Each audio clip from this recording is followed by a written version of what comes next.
సుమన్ టీవీలో మీ personal and business promotions కోసం కింది నెంబర్కి కాంటాక్ట్ చేయండి. అందరికీ నమస్కారం. మతం అనేది ఒక విశ్వాసం, నమ్మకం. ప్రతి మతానికి కొన్ని విశ్వాసాలు, నమ్మకాలు, ఆచారాలు అన్నీ ఉంటాయి. దాని ప్రకారమే భక్తులు నడుస్తారు.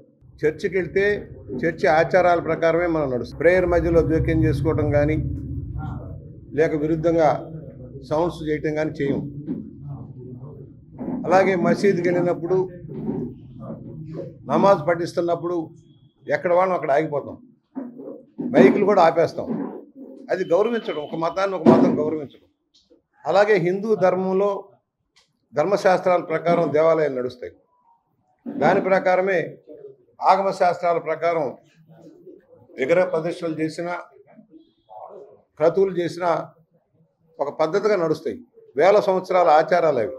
భారతదేశంలో అత్యంత పురాతనమైన ప్రసిద్ధి చెందిన దేవాలయం తిరుపతి వెంకటేశ్వర దేవాలయం. ఎవరైనా ఇతర మతస్థులు సందర్శించవచ్చు, వెళ్ళకూడదని ఏమీ లేదు, ఎవరైనా వెళ్ళొచ్చు. కానీ వెళ్ళేటప్పుడు పరమతస్థులు డిక్లరేషన్ ఇవ్వటం, నేను పలానా మతానికి చెందిన వాడిని అయినా కూడా నమ్మకంగా వెంకటేశ్వరుని దర్శించుకోవడానికి వచ్చామని డిక్లరేషన్ ఇస్తారు. మన ప్రీతమ మాజీ ముఖ్యమంత్రి గారు ఇవాళ హిందూ ధర్మాన్ని గురించి మాట్లాడుతున్నారు. ఇది భారతదేశమని ప్రశ్నిస్తూ ఉన్నారు.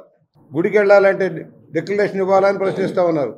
నువ్వు క్రైస్తవం తీసుకున్నావు, అందరికీ తెలుసు.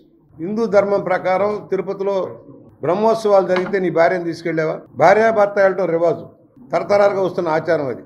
కృష్ణదేవరాయల దగ్గర నుంచి కూడా భార్యా సమేతంగా వెళ్ళి క్రతువులు చేసేవాడు. ఇవాళ నువ్వు పరమతస్థుడు అయ్యుండి డిక్లరేషన్ ఇవ్వాల.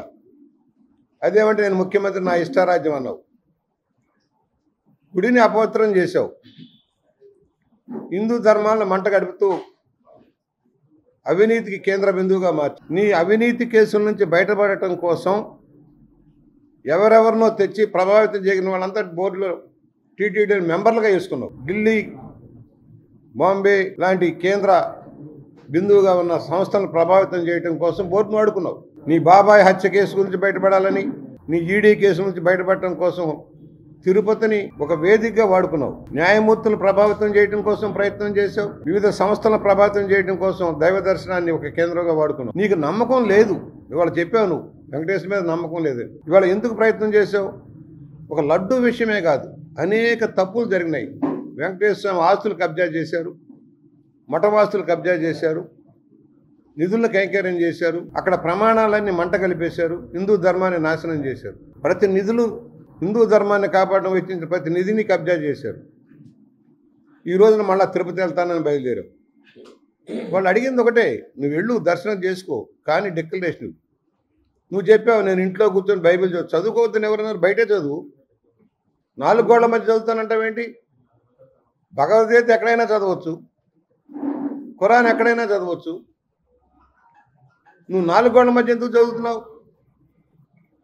అంటే ప్రజలను మోసం చేయటమా? నీళ్ళు ఒక చర్చిగా నిర్మించావు లోటస్ పాండ్లో. బెంగళూరు ప్యాలెస్లో ఒక చర్చి పెట్టుకున్నావు. పెట్టుకో, ఎవరు వద్దంటారు? రాజ్యాంగం హక్కు కల్పించింది, ఏ మతాన్నైనా స్వీకరించే హక్కు కల్పించింది. కానీ ప్రతి మతాన్ని గౌరవించాలని, ఆ ధర్మాన్ని కాపాడాలని పూర్తిగా రాజ్యాంగం హక్కు కల్పించింది. ప్రతి మతాన్ని హక్కు కల్పించింది. నేను వెళ్తాను, అల్లరి చేస్తాను, ధర్నాలు చేస్తాను, మళ్ళీ గుళ్ళల్లో పూజలు చేస్తా అంటే ఏం చేసావు? 5 ఏళ్ళు రామతీర్థంలో రాముడి తల నరికేస్తే ప్రతిపక్షాలు వెళ్ళకూడదన్నావు, రానియకుండా అడ్డుకున్నావు, కేసులు పెట్టావు.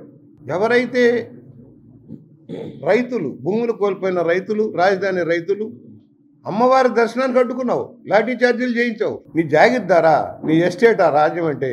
నీ ఇష్టారాజ్యంగా పరిపాలన చేసి హక్కులని హరించి ఇవాళ నీతి వాక్యాలు చెబుతావు.